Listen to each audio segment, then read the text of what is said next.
Let's be real here. Society is taking a massive nosedive, at least in the West. Instead of going out and being productive human beings, the youth is seen in their house all the time playing video games, a hobby which gives you as many skills as binge watching Netflix and warming up pizza rolls all day does. When they grow up and go into college after being raised in front of the television and becoming pro speed running Twitch streamers on YouTube, they're carrying around a Nintendo 3DS, wearing a hipster ass t-shirt from Hot Topic, or that they bought off Think Geek or We Love Fine or one of those sites, and bragging about how much better everything else was whenever the time they were growing up was. Hey man, remember the 90s? Yeah, those were so much better. I mean, the cartoons were good, and video game consoles were actually good, but now it's all shit. I want the 90s back, man. Chances are they're also collecting either welfare checks and spending them all on video games, or they're collecting food stamps for their parents and letting them use them so that they can buy overpriced video games on eBay and brag about how owning the real thing is better on forums, and while standing in front of their giant collection they never play in their YouTube videos. And that's all these people ever talk about. The only two things these kind of people care about in life are playing video games and maybe role playing as a fictional character on Steam or Miiverse instead of actually living a real life. One video game that perfectly illustrates the situation with the youth of today is Animal Crossing. Now, if you're a normal human being and are unfortunate enough to own a Nintendo 3DS, then I want you to carry it around somewhere that nerds hang out a lot, such as a furry con or anime con. Turn on Street Pass or look at what games people play, and you'll find out that Animal Crossing is the second most played game, losing out only to Pokemon. Now, why would this be the case? Well, you see, Animal Crossing, also known as Crippling Depression, the game, is a video game designed for nerds living in mom's basement. And today, I'm going to be taking a look at the newest installment in the series, Animal Crossing New Leaf from 2012. Released around the same time as Gangnam Style, the iPhone 5, Windows 8, and the Galaxy S3, Animal Crossing New Leaf hasn't had a sequel yet, as Nintendo felt the need to make spin-offs, like a Mario Party type game or a home designer game instead. And they did, however, make a patch for Amiibo support, so you can spend your free taxpayer dollars on Animal Crossing Amiibos to enhance your gaming experience. I mean, who needs double XP do when you have Isabelle figures? Yeah!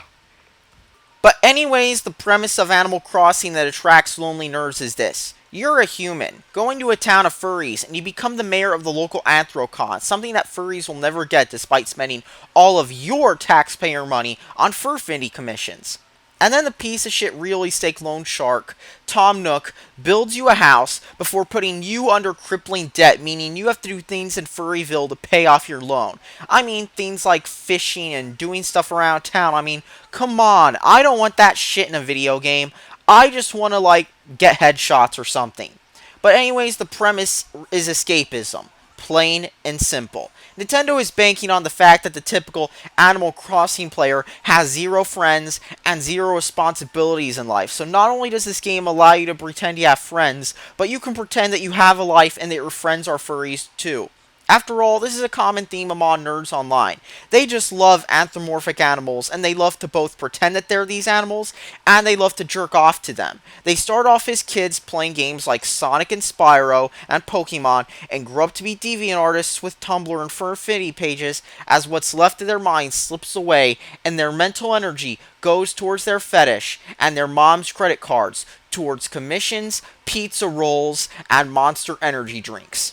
I mean, there are people who have spent 60 grand towards sexually explicit commissions of the same two Nintendo characters. You know what else 60 grand can get you? A condo or a nice sports car like a BMW M3 or a Dodge SRT Hellcat. The kind of car that would actually get you out of the house and maybe even laid. Imagine driving around a BMW M3 looking like you've succeeded in life. That's what 60 grand can get you. But no, Furry spends 60 grand on commissions of the same two characters. What is wrong with people?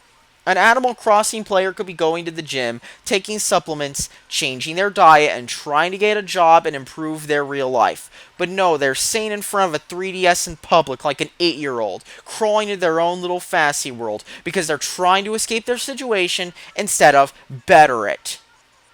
Sure, someone might tell me that, oh, Animal Crossing has gameplay, but guess what? There's barely more gameplay than Second Life, and even less gameplay than Roblox. You, do things around town and that's it. You might as well do them in real life and lose some pounds doing so. I mean, with other video games like Halo 3 or Call of Duty Black Ops 2 on the Xbox 360, you can play them with your friends and get headshots on each other and have a fun time for an hour or so. And then maybe do other things, because chances are if you're playing games with friends, you're not just a loser who sits in front of their computer all day playing video games.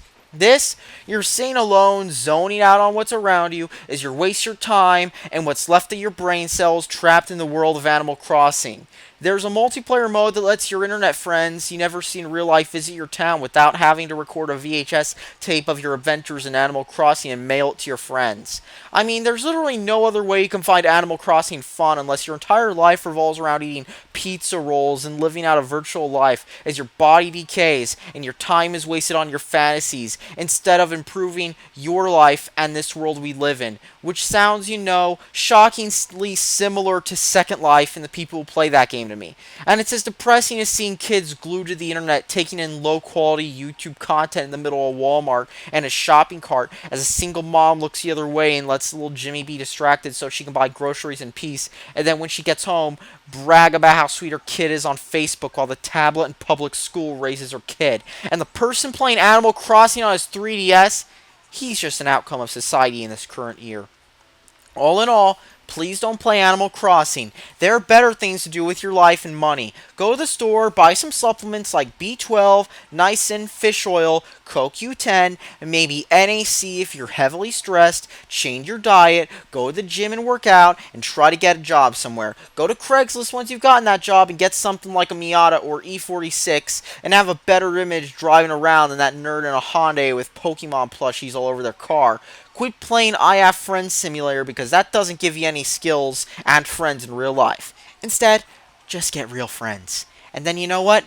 Maybe you'll be more satisfied at your position in life than sitting around and playing goddamn Animal Crossing every single day on your 3DS in public. Because you know what? That doesn't help you succeed in life. Putting down Animal Crossing helps you succeed in life and be a better person overall. And that's all that needs to be said, people. Thanks for watching. Subscribe for more game reviews, people. Now, I gotta go do some things in real life right now because I actually have a life.